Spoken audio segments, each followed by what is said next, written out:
तो सभी भाइयों को जय श्री राधे, जय श्री कृष्णा। दोस्तों, आज का प्रसंग बहुत ही मार्मिक एवं ज्ञानवर्धक है। दोस्तों, आज का प्रसंग है द्रौपदी के जीवन का ऐसा गुप्त रहस्य जिसे जानने के बाद में आप हैरान हो जाएंगे। तो दोस्तों, वीडियो शुरू करने से पहले मेरा आपसे एक अनुरोध है, यदि आपने अभी तक हमारा चैनल सब्सक्राइब नहीं किया है तो प्लीज़ आप चैनल को अभी सब्सक्राइब कर लें, क्योंकि आपका एक सब्सक्राइब हमारे लिए बहुत ही महत्व रखता है। तो आ जाइए दोस्तों, इस प्रसंग की तरफ गौर करते हैं। देखिए दोस्तों, ये तो सभी जानते हैं कि द्रौपदी के 5 पति थे, वो थे पांडव। लेकिन दोस्तों, इन 5 पांडवों के अलावा द्रौपदी के जीवन में एक छठवां पुरुष और भी था जिसे द्रौपदी बहुत प्यार करती थी। दोस्तों, यदि आप ये जानना चाहते हैं कि वो छठवां पुरुष कौन था तो हमारी वीडियो के अंत तक अवश्य बने रहें। दोस्तों, महाभारत की कहानी में ऐसा बहुत कुछ हुआ जिसकी कल्पना कर पाना भी मुमकिन नहीं था, और इसी क्रम में द्रौपदी का 5 भाइयों की पत्नी होना मुख्य तौर पर देखा जा सकता है। दोस्तों, ईर्ष्या, धन संपत्ति का लालच, मानसिक भटकाव, प्रतिशोध की भावना, घमंड और मानसिक द्वंद्व, सभी तत्व इस कहानी में मौजूद हैं। दोस्तों, महाभारत की कहानी की अलग अलग विद्वान अलग अलग तरह से व्याख्या करते हैं, लेकिन महाभारत से संबंधित कई लोकप्रिय कथाएं ऐसी भी मिलती हैं जिन्हें बहुत कम लोग जानते हैं। दोस्तों, उसी में से मैं एक प्रसंग को आपको सुनाने के लिए जा रहा हूं। दोस्तों, द्रौपदी 5 पांडवों की पत्नी थी, लेकिन वह अपने 5 पतियों को एक समान कभी प्यार नहीं करती थी। वह सबसे ज्यादा अर्जुन से प्रेम करती थी। वहीं दूसरी तरफ अर्जुन द्रौपदी को वह प्यार नहीं दे पाए, क्योंकि वह कृष्ण की बहन सुभद्रा से सबसे ज्यादा प्यार करते थे। अब दोस्तों, आगे गौर करेंगे। देखिए, पांडवों के निर्वासन के 12वें वर्ष के दौरान द्रौपदी ने एक पेड़ पर पके हुए जामुनों का एक गुच्छा लटकते हुए देखा। दोस्तों, द्रौपदी ने तुरंत ही उस गुच्छे को तोड़ लिया, और जैसे ही द्रौपदी ने उस गुच्छे को तोड़ा तो भगवान कृष्ण वहां पर पहुंच गए, और भगवान कृष्ण कहने लगे, इसी फल से एक साधु अपने 12 वर्ष का उपवास तोड़ने वाले थे। द्रौपदी, तुमने ये फल तोड़ लिया जिससे पांडव साधु के कोप का शिकार हो सकते हैं। दोस्तों, जब ये बात पांडवों को मालूम पड़ी कि द्रौपदी ने जामुनों का एक ऐसा गुच्छा तोड़ लिया है जिसको खा करके एक साधु अपने 12 साल का उपवास तोड़ने वाले थे, जिसकी वजह से वो पांडव उस साधु के प्रकोप में आ सकते हैं, तो दोस्तों ध्यान रखना, वह भगवान कृष्ण से गुहार लगाने लगे और कहने लगे, प्रभु कैसे भी इस मुसीबत से हमें बचाओ। दोस्तों, पांडवों की बात सुनकर के भगवान कृष्ण कहने लगे, यदि तुम साधु के प्रकोप से बचना चाहते हो तो इसके लिए पांडवों को पेड़ के नीचे जाकर केवल सच वचन बोलने होंगे। भगवान कृष्ण ने फल को पेड़ के नीचे रख दिया और कहा, अब हर किसी को अपने सारे राज खोलने होंगे। अगर हर कोई ऐसा करेगा तो फल ऊपर पेड़ पर वापस लग जाएगा और पांडव साधु के प्रकोप से बच जाएंगे। दोस्तों, जब भगवान कृष्ण की बात सुनने के बाद में पांडव तैयार हो जाते हैं तो भगवान कृष्ण ने सबसे पहले युधिष्ठिर को बुलाया और कहा कि दुनिया में सत्य, ईमानदारी, सहिष्णुता का प्रसार होना चाहिए, जबकि बेईमानी और दुष्टता का सर्वनाश होना चाहिए।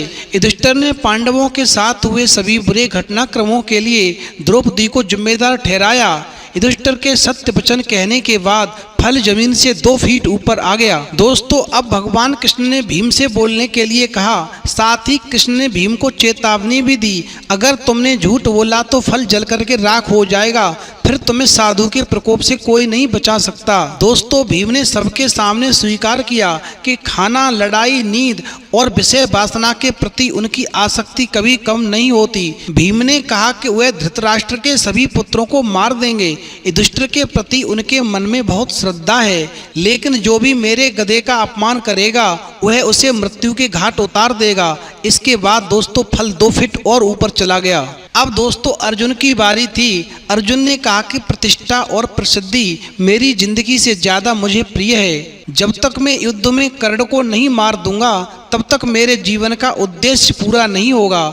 मैं इसके लिए कोई भी तरीका अपनाऊंगा, चाहे वह धर्म के विरुद्ध ही क्यों न हो। दोस्तों, इस प्रकार अर्जुन ने भी कुछ नहीं छुपाया और जो भी उनके अंदर चल रहा था वो सब कुछ ज्यों का त्यों भगवान कृष्ण को बता दिया। दोस्तों इस प्रकार अर्जुन के बाद में नकुल और सहदेव का भी नंबर आया तो उन्होंने भी अपने जीवन का कोई रहस्य नहीं छुपाया और सारा सच बता दिया। अब दोस्तों जब पांचों पांडवों ने अपने अंदर का सारा रहस्य भगवान कृष्ण को बता दिया तो अब नंबर आया द्रौपदी का। भगवान कृष्ण ने कहा, द्रौपदी तुम्हारे अंदर जो कुछ भी सच्चाई छुपी हुई है उस सच्चाई को सच सच बताना, अन्यथा की स्थिति में ये फल जल करके राख हो जाएगा और फिर उस साधु के प्रकोप से इन पांडवों को कोई नहीं बचा सकता। इसलिए जो भी रहस्य तुम्हारे मन के हैं और तुम्हारे जीवन के हैं वो पूरी तरह सच ही बताना। दोस्तों भगवान कृष्ण की बात सुनने के बाद में द्रौपदी कहने लगी, प्रभु 5 पति मेरी 5 ज्ञानेंद्रियां आँख कान नाक मुंह और शरीर की तरह हैं। मेरे 5 पति हैं लेकिन मैं उन सभी के दुर्भाग्य का कारण हूँ। मैं शिक्षित होने के बावजूद भी बिना सोच विचार कर किए गए अपने कार्यों के लिए पछता रही हूँ। लेकिन द्रौपदी के यह सब बोलने के बाद भी फल ऊपर नहीं गया। दोस्तों जब फल ऊपर नहीं गया तो भगवान कृष्ण ने कहा, द्रौपदी तुम किसी रहस्य को छुपा रही हो। तुम्हारे अंदर जो भी रहस्य है उसको खुल करके बताओ, अन्यथा ये फल जल करके राख हो जाएगा। प्रभु ये मेरे 5 पति हैं और मैं इन 5 पतियों से प्यार करती हूँ, लेकिन मैं किसी छठवें पुरुष से भी प्यार करती हूँ जो छठवें पुरुष हैं कर्ण। प्रभु मैं कर्ण से भी बहुत प्यार करती हूँ। जाति की वजह से उससे विवाह नहीं करने का मुझे अब तक पछतावा होता है। अगर मैंने कर्ण से विवाह किया होता तो शायद मुझे इतने दुख नहीं झेलने पड़ते और शायद मुझे इस तरह के कड़वे अनुभवों से होकर के कभी नहीं गुजरना पड़ता।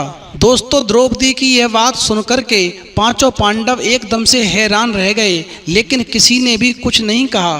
द्रौपदी के सारे रहस्य खोलने के बाद में भगवान कृष्ण के कहे अनुसार फल वापस पेड़ पर पहुंच गया। दोस्तों इस घटना के बाद से पांडवों को यह एहसास हुआ कि 5 बहादुर पतियों के होने के बावजूद वह अपनी पत्नी की जरूरत के समय रक्षा करने नहीं पहुंचे। जब द्रौपदी को उनकी सबसे ज्यादा जरूरत थी तो वे कभी उनके पास खड़े नहीं हुए। दोस्तों इस पौराणिक कहानी का एक निहितार्थ यह भी हो सकता है कि